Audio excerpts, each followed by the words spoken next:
Olá, todo mundo, boa noite. Gente, vamos começar o nosso encontro de hoje, né? Acabei de sair de uma reunião, né? E na reunião eu falei isso, olá, mulheres. E aqui eu fiz a abertura da nossa aula de hoje, falando olá, mulheres, novamente. Gente, quinta-feira à noite, véspera de carnaval, eu já estou aqui no automático, né? Olha a minha cara, como é que já tá de cansaço. Mas vamos lá para o nosso grupo de estudo.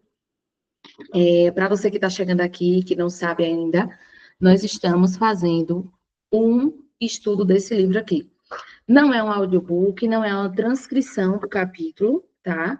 Mas é os pontos principais de cada capítulo e a gente acaba fazendo uma discussão no final de todas as aulas aqui, tá bom? Nós já estamos na parte final do livro, nós já estamos na terceira parte do livro, que é a parte final, onde a gente vai falar das demais abordagens dentro do tratamento dos transtornos alimentares e obesidade, tá?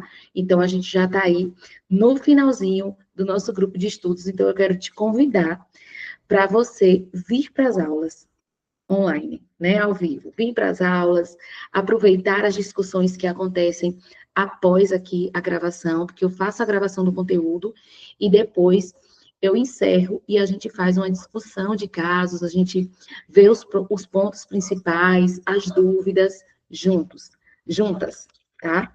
Então, é muito bacana essa discussão que tem após cada aula por aqui.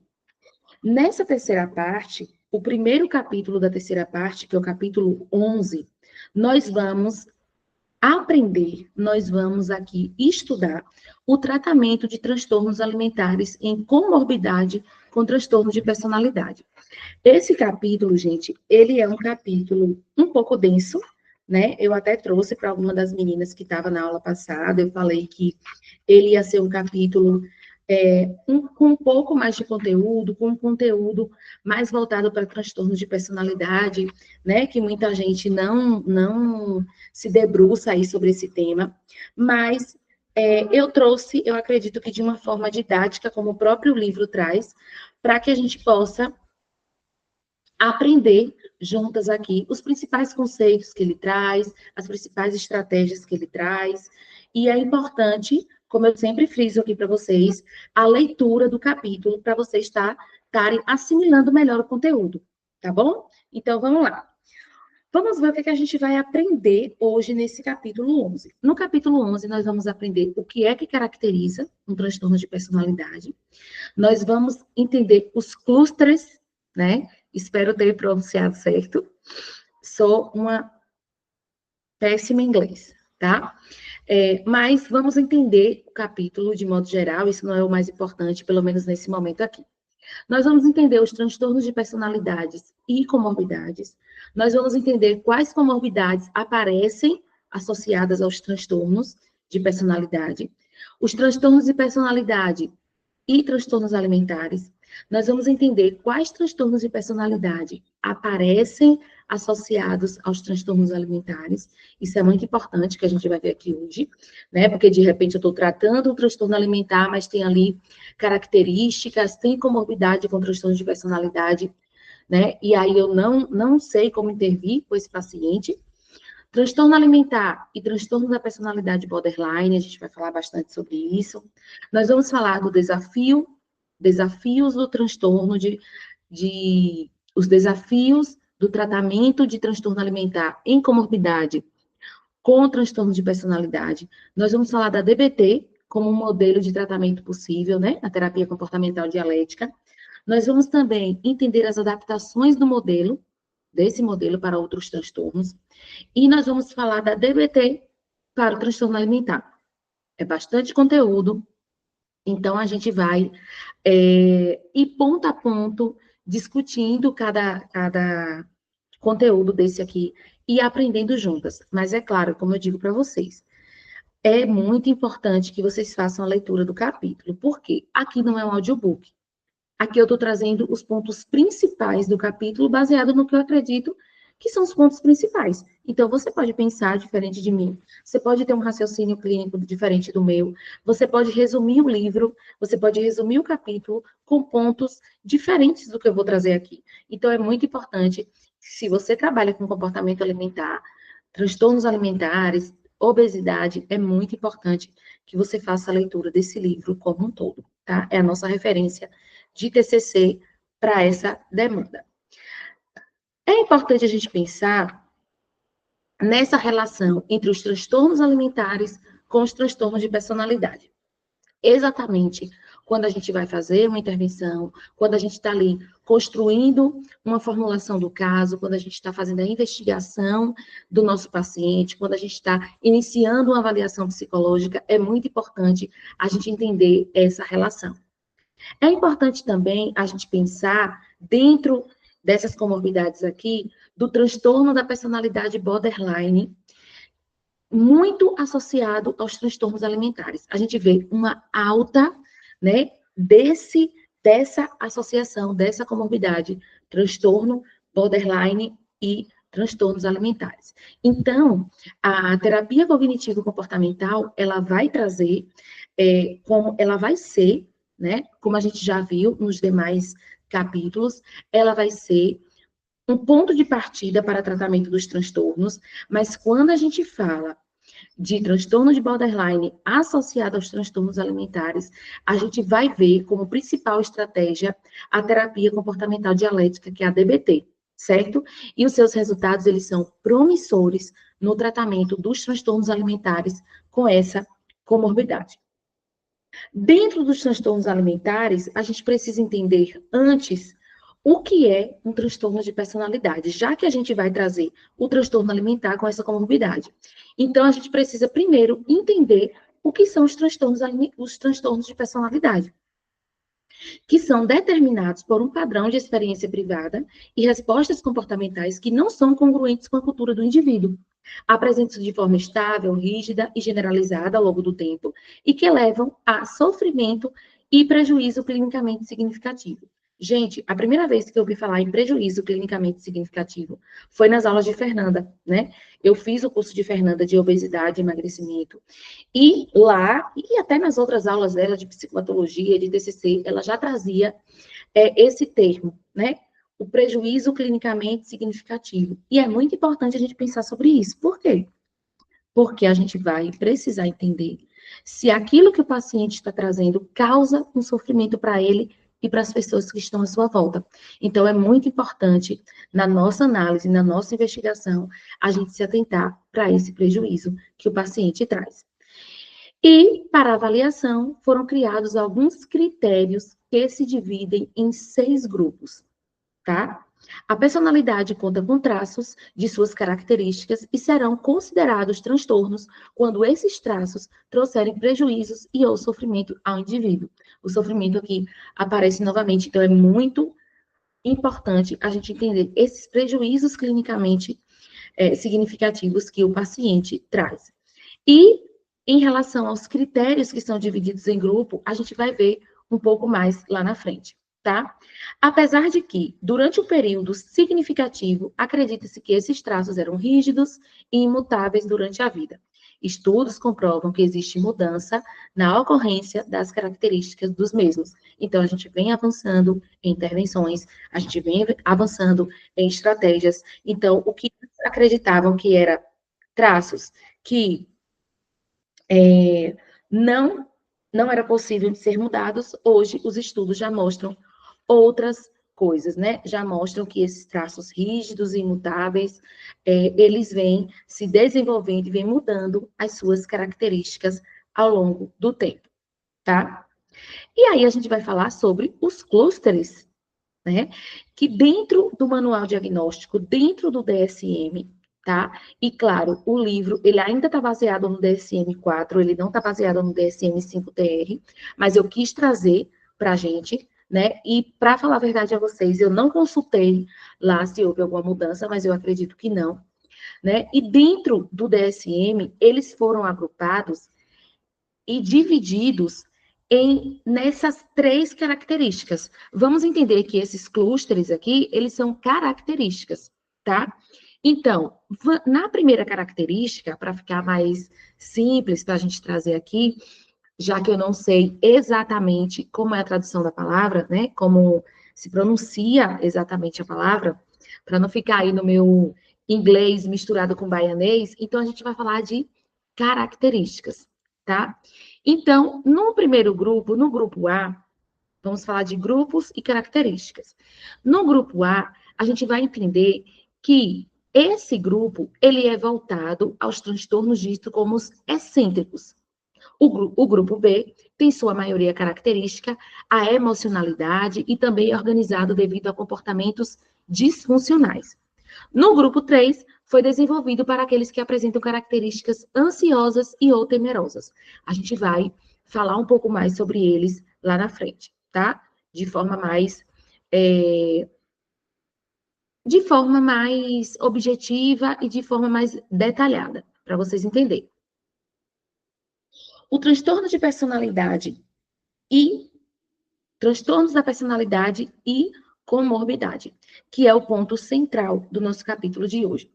E aqui nós vamos falar sobre transtornos de personalidades e transtornos alimentares. A comorbidade entre transtorno de personalidade e transtorno alimentar está associada a grandes problemas e intensos prejuízos no funcionamento do indivíduo, tá? Os estudos sobre a comorbidade demonstram grande prejuízo psicossocial nos nossos pacientes. Por isso, a gente precisa cada vez mais se debruçar sobre esse assunto. A comorbidade desses transtornos pode chegar a resultados muito altos em alguns locais. Estudos apontam para uma comorbidade de até 90% se somarmos bulimia nervosa, anorexia nervosa, para com os transtornos de personalidade. Para os transtornos alimentares, a obesidade e emagrecimento, os resultados permeiam em valores que chegam até 51%. Dentro dos estudos sobre prevalência, o transtorno de personalidade borderline teve a maior incidência de transtornos alimentares, mas também os transtornos alimentares estão relacionados a outros transtornos de personalidade, o que pode evidenciar um núcleo em comum entre os transtornos. Então, eles estão bem relacionados, eles estão bem interligados, e é importante a gente tanto entender essa comorbidade, né, para além de um transdiagnóstico, como também para entender como é que a gente vai montar o plano de tratamento desses pacientes, certo? E aí a gente vai falar um pouquinho sobre os transtornos alimentares e o transtorno da personalidade borderline. Conforme demonstrado anteriormente, dentro dessa comorbidade entre transtorno de personalidade e transtorno alimentar, percebe-se que transtornos de personalidade borderline possuem a maior prevalência de comorbidade. Uma das suas principais características é a desregulação emocional. Por isso que aqui, ó, a gente vai sempre fazer estratégias para trabalhar a desregulação emocional dos pacientes. Sempre, sempre, sempre. Por isso que é tão importante a gente se apropriar desse tema. É muito comum que os pacientes com TAs possuam comportamentos alimentares patológicos, como efeito da desregulação emocional, ou como tentativa de regular a própria emoção. Então, eu estou triste, eu quero comer. Eu estou feliz, eu vou comer. Eu estou angustiada, eu vou comer. Eu estou com tédio, eu vou comer.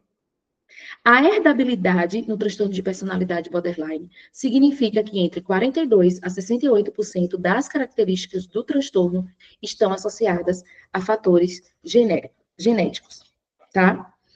A vulnerabilidade emocional está ligada à alta intensidade emocional, respostas emocionais muito intensas e retorno lento do estado emocional à linha basal. Ah, como a gente está aqui agora, tranquilo, sabe? Nem tô feliz, nem tô triste, tô tranquilo, tô aqui, dando conteúdo para vocês, né? Já os ambientes invalidantes são aqueles nos quais o desenvolvimento é permeado por respostas erráticas de cuidadores a experiências privadas do indivíduo, em especial as respostas emocionais. Está aqui um dos grandes motivos para a gente trabalhar essa questão dos ambientes, das experiências, de como foi o desenvolvimento desse indivíduo desde a infância dele. Né? É muito importante a gente trazer modelos parentais, é muito importante a gente trabalhar essas questões quando tem a associação desses transtornos, tá? Os traços podem estar associados a uma imagem corporal distorcida, vergonha, relações interpessoais exclusivas, sensibilidade à rejeição e comportamentos autolesivos. A relação entre imagem corporal e transtornos de personalidade borderline já foi documentada como significativamente pior. Então, aí a gente já tem uma questão de imagem corporal para ser trabalhada nesses pacientes. A comorbidade entre TAs e transtornos de personalidade borderline é consideravelmente alta, sendo que alguns estudos demonstram que essa taxa encontra-se entre 17% a 54% dos indivíduos com transtorno de personalidade borderline. Um dos demarcadores importantes no desenvolvimento dos transtornos alimentares e também do transtorno de personalidade borderline é a correlação com abuso infantil ou negligência, né? A gente sabe que aparece bastante na clínica essa questão do abuso infantil, não só nos transtornos alimentares, como também na obesidade, tá? Outro traço comum nesses pacientes com transtorno de personalidade borderline é a impulsividade, que também é um traço de personalidade comumente encontrado nos indivíduos que apresentam transtorno alimentar. Dentro desse contexto, uma das principais expressões desse comportamento impulsivo dentro do transtorno de personalidade borderline são aí as questões das automutilações, tá? Nos transtornos alimentares, a média de pacientes que apresentam essa questão de comportamentos autolesivos variam entre 12,5% a 72% dos casos, tá? Vamos entrar um pouquinho aqui, gente, nos desafios do tratamento dos transtornos alimentares em comorbidade com o transtorno da personalidade borderline, tá? Vamos entrar aqui um pouquinho nos desafios. E quais são esses desafios? Deixa eu dar uma olhada aqui, onde é que a gente está? Isso. Nós vamos entrar agora nos desafios dos transtornos. O que é que a gente, enquanto profissional da psicologia, vai encontrar de desafio no tratamento desses pacientes? Os comportamentos que pacientes com TAs apresentam, tais como provocar vômitos e uso de laxantes, são vistos como um comportamento problema que estão, em sua maioria, conectados à desregulação emocional. Então, a gente vai trabalhar essa desregulação emocional. Lembrando que a desregulação emocional é uma característica muito presente dentro do transtorno de personalidade borderline. Os comportamentos autolesivos possuem uma alta correlação com o suicídio, por isso que a gente precisa trabalhar primeiro esses comportamentos autolesivos, tá? A DBT parece ser adequada para reduzir as ocorrências desses comportamentos, até porque a DBT, ela vai tratar essa questão dos comportamentos mais graves, tá? A DBT, ela traz as principais estratégias aí para você trabalhar essa questão dos comportamentos que são mais desafiadores no consultório, vamos dizer assim, tá? Vamos pensar um pouquinho sobre a DBT como um modelo de tratamento possível para essa questão dos transtornos alimentares e dos transtornos de personalidade, tá? A DBT, ela é uma abordagem desenvolvida por Marsha Linehan para originalmente tratar mulheres cronicamente suicidas e com questões autolesivas, né? Então, a gente já pensa aqui nas questões desses pacientes um pouco mais graves, né? Ela já traz ela já foi desenvolvida, a DBT, ela já foi desenvolvida para essa questão, né? A estrutura modular desse tratamento em terapia individual, grupoterapia de habilidades, consultoria por telefone para os pacientes e consultoria para os terapeutas, também foi desenvolvida por Linehan e sua equipe, tá? Existem 5 funções principais desse tratamento desenvolvido por Marsha Linehan. Aumentar as capacidades do paciente para assim desenvolver mais comportamentos habilidosos, elevar e manter a motivação do paciente para a mudança e para o engajamento com a terapia, tá? Garantir e assegurar a motivação do terapeuta em oferecer um tratamento efetivo, auxiliar o paciente a reestruturar ou mudar o seu ambiente de tal forma que esse forneça suporte, assim como mantenha os progressos e avanços dentro dos objetivos da terapia. Então, esses são as 5 principais funções. Falei todas? 1, 2, 3, 4. Faltou o número 4, tá? Que eu vou trazer para vocês. Não, acho que eu só não coloquei, mas estão todos aqui. Aumentar as capacidades do paciente para, assim, desenvolver mais comportamentos habilidosos, elevar e manter a motivação do paciente para a mudança e para o engajamento da terapia, tá? Terceiro, garantir que a generalização da mudança, foi essa que eu não coloquei, garantir que a generalização da mudança ocorra através do tratamento, assegurar a motivação do terapeuta em oferecer um tratamento efetivo e auxiliar o paciente a reestruturar ou mudar o seu ambiente, de tal forma que esse forneça suporte, assim como mantenha os progressos e avanços dentro dos objetivos da terapia. A base conceitual e epistemológica da DBT possui 3 grandes raízes, que a gente também vai falar um pouco dessas raízes, que é a dialética, o comportamentalismo e o Zen, tá? Algumas adaptações desse modelo para outros transtornos, tá? Então, a DBT estandarte, ela vai demonstrar efetividade para transtornos de personalidade, que está incluso naquele grupo B em geral, né? Vamos ver quais são aqui. Deixa eu voltar um pouquinho. Tem sua maior característica é a emocionalidade e também é organizado devido a comportamentos disfuncionais. Então, a DBT, ela vai tratar esses transtornos aqui do grupo B, certo? Depressão em comorbidade com pelo menos um transtorno de personalidade. A DBT, ela vai tratar também transtornos relacionados ao uso de substância, transtorno de estresse pós-traumático em pacientes internados, transtornos alimentares em comorbidade com transtornos relacionados ao uso de substância. Treino de habilidades ADBT possui efetividade demonstrada para bulimia nervosa, compulsão alimentar, transtorno depressivo maior, transtorno do humor bipolar, transtorno de déficit de atenção e hiperatividade e transtorno desafiador opositor, certo? São adaptações que a gente pode fazer aqui com a DBT. A DBT para os transtornos alimentares. Então, as adaptações encontradas nos estudos que adaptaram a DBT para os transtornos alimentares foram. Aqui a gente precisa de uma atenção maior, né?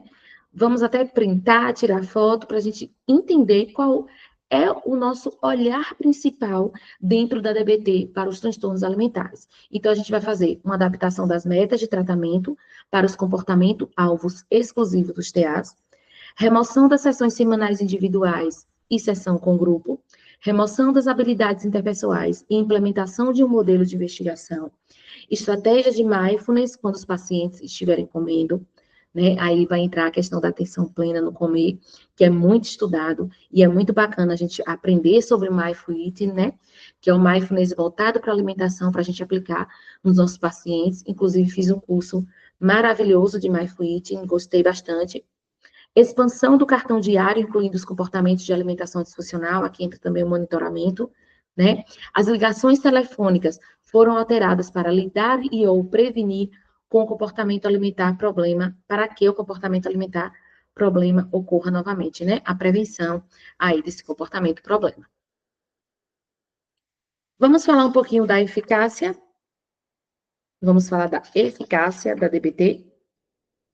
A eficácia da DBT para o tratamento de transtornos alimentares com e sem comorbidade com transtorno da personalidade borderline. Então, as pesquisas, os estudos trazem a eficácia, né, desse tratamento e encontraram 8 resultados significativos em relação à redução dos comportamentos disfuncionais dentro dos transtornos alimentares utilizando a DBT. Um dos estudos foi a remissão da bulimia nervosa e abstinência dos comportamentos problema e redução no número de episódios dos TAs. Novos estudos de comorbidade com transtorno de personalidade borderline com a bulimia, 54% tiveram remissão total e para anorexia, 33%, também tiveram remissão total dos transtornos, tá? Dentro aqui das considerações finais desse capítulo, claro, gente, que ele traz muito mais dentro desse capítulo, né? Recomendo a leitura de vocês, mas ele vai trazer algo interessante aqui, tá? Ele vai trazer que a DBT hoje é a nossa principal abordagem para o tratamento dessa demanda.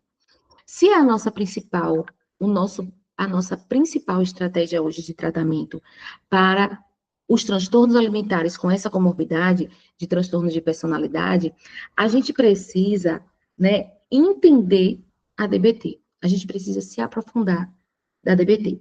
Se você quer trabalhar com transtornos alimentares, você precisa estudar a DBT.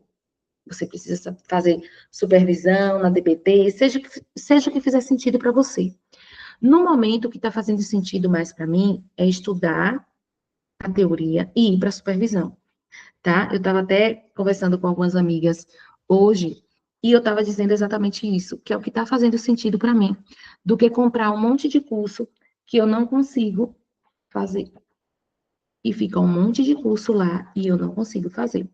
Então, o que está se adaptando mais para mim é essa questão, tá? É a questão de fazer os estudos e ir para a supervisão. Está fazendo muito sentido para mim dessa forma. E eu espero que você encontre o que faz mais sentido para você no momento, tá? Para que você consiga estudar, consiga aplicar, consiga trazer resultados para o seu paciente, consiga ter um tratamento mais efetivo, porque isso é um dos fatores principais, né? Um dos objetivos principais nosso enquanto psicólogos, né? Trazer uma efetividade para os nossos tratamentos, trazer uma, uma, um resultado para o nosso paciente, tá certo? Vai ficar gravado, eu vou subir a aula. Eu acredito que ainda hoje, no máximo amanhã, já coloco lá para vocês assistirem, tá? E a gente se vê no nosso próximo encontro. Gente, só faltam 4 encontros, hein? 4 encontros. Quero vocês comigo, tá? Forte abraço e até a próxima. Tchau, tchau.